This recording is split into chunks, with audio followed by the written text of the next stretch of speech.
audience response to it. Thank you. Very Thank you very much. It must have been a long road for you from getting cast in the film to quite a long production, and then even just the journey to Australia is quite long. Is it exciting to be a point where people can see all the work that you've been doing? Yeah, you know what? It really is.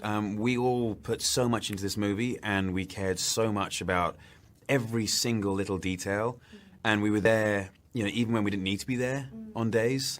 And so it really matters a year and a half for me after finishing shooting that we finally get to show everyone this movie.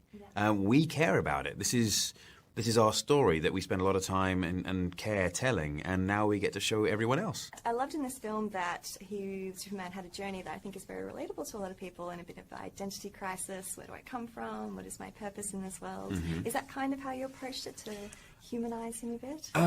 Yes, but I think we all did that through the script writing, and it's in the comic books anyway. In past live action, it's always been taken for granted that he's, you know, this vulnerable alien saving cats from trees, and of course he's going to do the right thing. It was never put into question as why he does the right thing, or what if he didn't, or okay, this guy has lived a certain life which must have been quite lonely, and these are all aspects which just haven't been asked before, and through asking them, we immediately provide a human angle to this incredible being. Absolutely, and that really comes across. It's fantastic. Oh, thanks. There's quite a lot of iconic moments for you in this film. Very, I guess, gifable I would call it, in the Superman suit. Was there any particular scene you really enjoyed filming? I enjoyed so many scenes. Like, every day was actually great. I mean, there was a couple of really uncomfortable days. In the cold. Yes, in the cold. Yeah.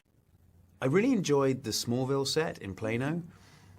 There was something very cool about it, you know, how we completely sort of wrecked that avenue, and we completely took over the town, and everyone was so supportive there. And yeah, there was just something about it, and I liked the heat as well. Maybe that was part of my character, sort of just feeding off the sun.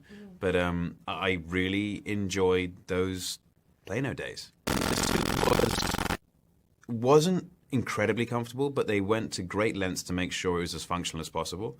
And it's one of those things, you know, the cons do not outweigh the pros at all.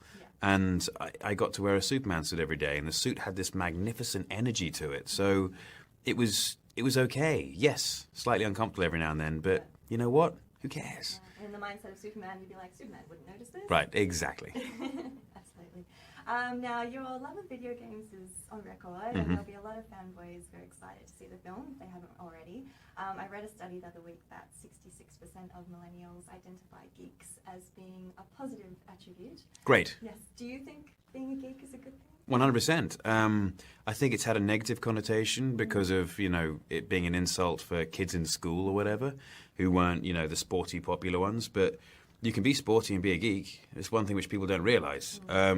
And geek, I mean, it's just, it has a negative connotation, but it shouldn't do. It just means someone who loves those kind of things. And those kind of things I do love. And yeah, I'm very glad that 66% say it's positive. Going up, so it's good.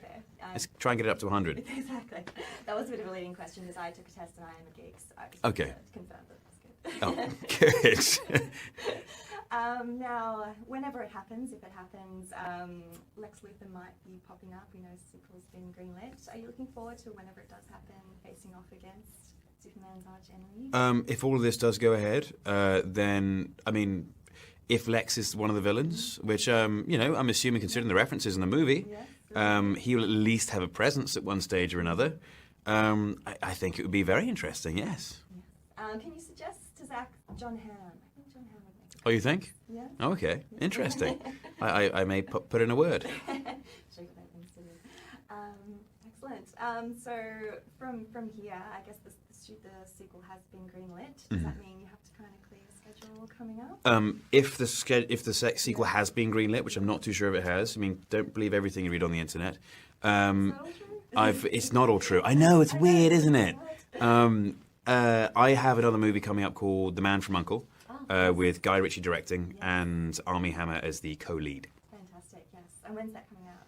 When is it coming out? I have no idea when it's coming out, but we start shooting later this year, yeah. That's right. Excellent. Well, thank you so much for your time. And Thank you very much. get to enjoy Australia while you're here. Thank you so much. It's been a real pleasure.